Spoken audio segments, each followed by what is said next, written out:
Greetings everyone and welcome to my YouTube channel. I'm your host, Captain Ryan. Today's YouTube video has got me back playing some Armored Warfare. Yes, that's right, Armored Warfare, that other silly tank game that the Mighty Jingles likes to play from time to time.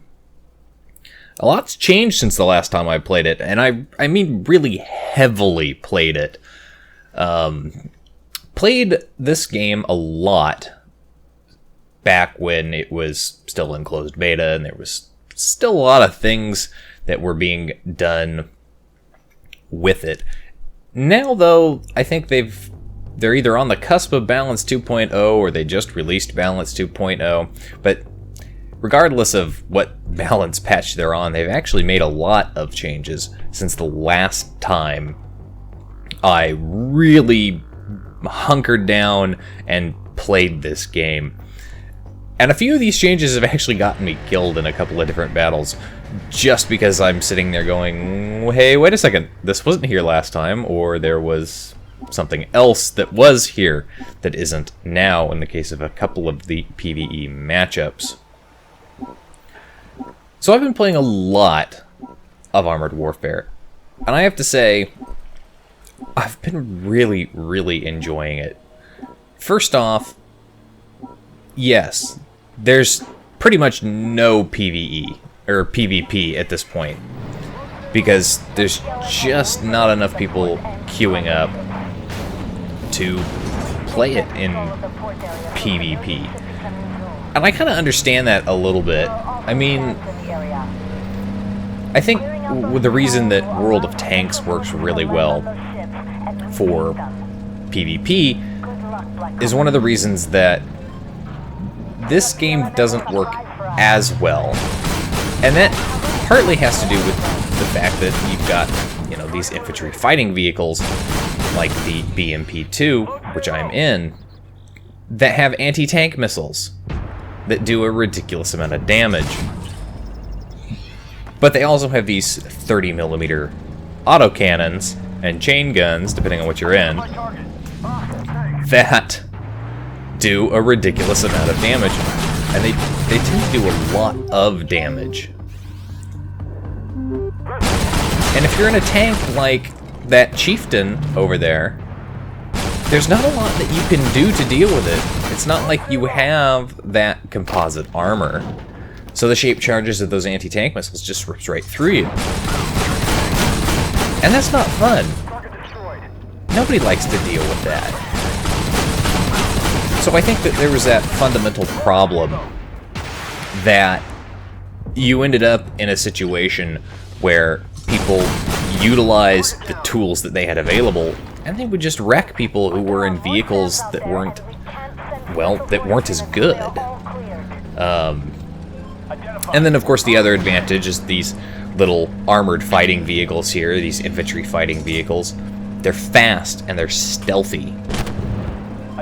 At the very least, in World of Tanks, you have tanks that are fast in the form of light tanks and fairly stealthy.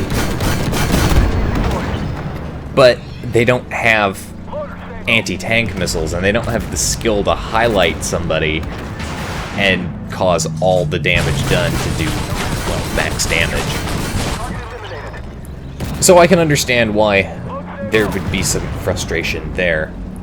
And then, of course, the vicious cycle that you get people who nobody wants to play PvP and Armored Warfare because it needs balancing, so they just decide to play PvE. So the PvP queues drop even more, and then the people who did like playing it have to sit in those queues way too long, and they stop playing it because they get tired of waiting. However, the PvE side of things, that player versus event, that's still fun. That's still enjoyable. And, I mean, it's a good way to make credits and XP and level up your vehicles. So one of the changes that was made since the last time I played this game was a couple of changes to the consumables. And one of the consumables the PvE consumable that you can see down there has got a tank with a little arrow around it. And that actually, I mean, that's a ridiculously OP PvE skill. If you haven't played Armored Warfare in a long time, you might not realize what that skill is. So it's the PvE consumable. It used to be that in the low tiers, you've got a PvE consumable that would replenish all your ammo, and it would repair your tank 10%. In the mid and high tiers, you got one that would repair your tank 20% and replenish all your ammo.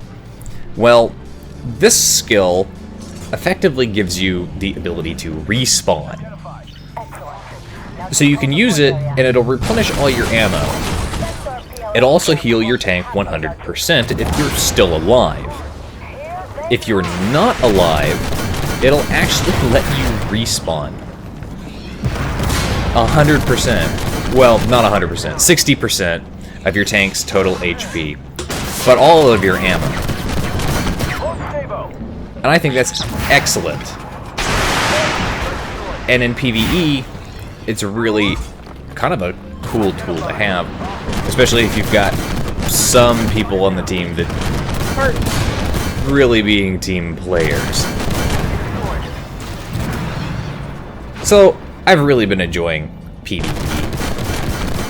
And here, I'm in my BMP2, and I'm just wrecking things in that.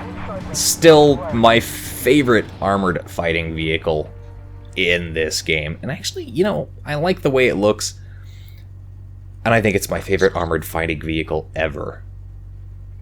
My one criticism about that armored fighting vehicle that I really, really am disappointed by is that the BMP-2 historically is actually an amphibious armored fighting vehicle.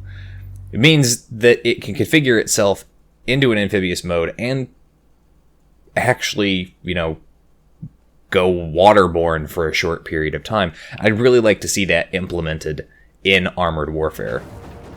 That PvE battle that I played there, just look at that. Top of the team, Slayer. Yeah, I did a lot of damage in that battle, which is why I love this vehicle. Downside, though, infantry fighting vehicle takes a lot of damage, and 30mm cannons tend to hurt. They tend to hurt a lot. The other thing that they changed in Armored Warfare was the loot crate system. Now, of course, we have the loot crate system in World of Warships now, but this system has been up in Armored Warfare quite some time, and it's kind of an interesting system. I think it's kind of cool to get those reward containers, and I like that in World of Warships. It's a different aspect. World of Warships, you get either consumables that will just auto-load, or you'll end up with the flag packs or credits that try your luck. You can even get vehicles, which I think is really cool. You don't get that in Armored Warfare with their loot crates. You get these like additional vehicle bonuses, which you can see down there next to the consumables and the upgrade modules. And I think that's one of those really interesting kind of additions to the game that, you know, that wasn't there originally, and now it is. And I think that's kind of a really cool addition, you know, like, oh, for this one battle, I want to give my tank a 20% bonus to XP earn, or to crew XP. You know, in essence, it's like the flag system in World of Warships, and I think that's just a really cool addition to the game. Overall, I think that the game is going pretty well, and I think that with continued development, it'll probably continue to improve. And eventually, we'll probably get back into the PvP, and more people will come back to it. But we will see where it goes. At least in the short term, the PvE is still fun to play, and I'm still really happy with that. Anyway, I hope you enjoyed my rambling on my return to Armored Warfare. Hopefully I'll have more Armored Warfare related content in the future. Back to where my channel started, effectively, with Armored Warfare videos. I might even go back and redo some of my original reviews because of the changes in the updates, and of course, with better mics and more confidence, the videos should turn out significantly better. Anyway, that's it for today's video. If you liked the video, hit that like button, hit the subscribe button, leave a comment down below. If you'd like to get semi-regular channel news and updates, you can do so by following me on Facebook. If you'd like to help support me and my channel, you can become my supporter on Patreon. If you've got a World of Warships replay that you'd like to see on my channel, you can submit it to my email. And if you'd like to watch me play Armored Warfare and World of Warships live, you can do so by following my Twitch channel. You can find the links for all of those in the video description down below. And as always, I'll see you next time. This is Captain Rye, signing off.